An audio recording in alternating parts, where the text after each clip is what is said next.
البنات، اليوم بغيت نوريكم كيفاش كيتصاوب العكر الفاسي اللي هو من الزهره ديال بالعمان اللي كتكون في الطبيعه. بالله تبارك الله راه كانت موجوده نايضه في الطبيعه وفي الخلا كيف كنقولوا. بغيت نوريكم كيفاش كيتصاوب العكر الفاسي الاصلي، ماشي هذاك اللي اللون ديالو كيبان لكم احمر، هذاك راه ملون. هذا هو العكر الفاسي الاصلي من زهره بالعمان اللي كنقولوا ليها بالعمان. كنطحنوا الورد كيف ما شفتوه في الاول ديال الفيديو، وداك الورد كنلقطوه من الطبيعه وكنخليوه ينشف في الظل المده ديال شهر، غير في الظل بحال هكا. كنديروه فوق شي زار كنخليوه شي شهر تقريبا، وملي كينشف كنبداو نطحنوه. دوك الوريقات كنطحنوهم كيعطينا هذا اللون موف مارون، ماشي حمر.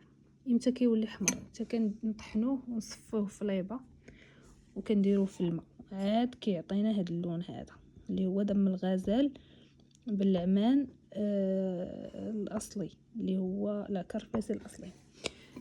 نجيب واحد شويه هنايا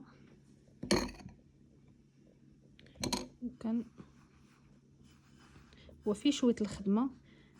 داكشي علاش دايره 30 درهم للغرام، وتقريبا الغرام راه فيه 30 درهم للغرام ولا 20 درهم للغرام. راه تبارك الله راه دير لك شحال من حاجه كيدار فيه تجميل تبييض، كديري منه بزاف ديال الوصفات الطبيعيه ديال اللي معروفين بها حنايا. كيدار للشعر، اللي ما كيبغيش يدير الصباغه كيديرها بالعكر الفاسي.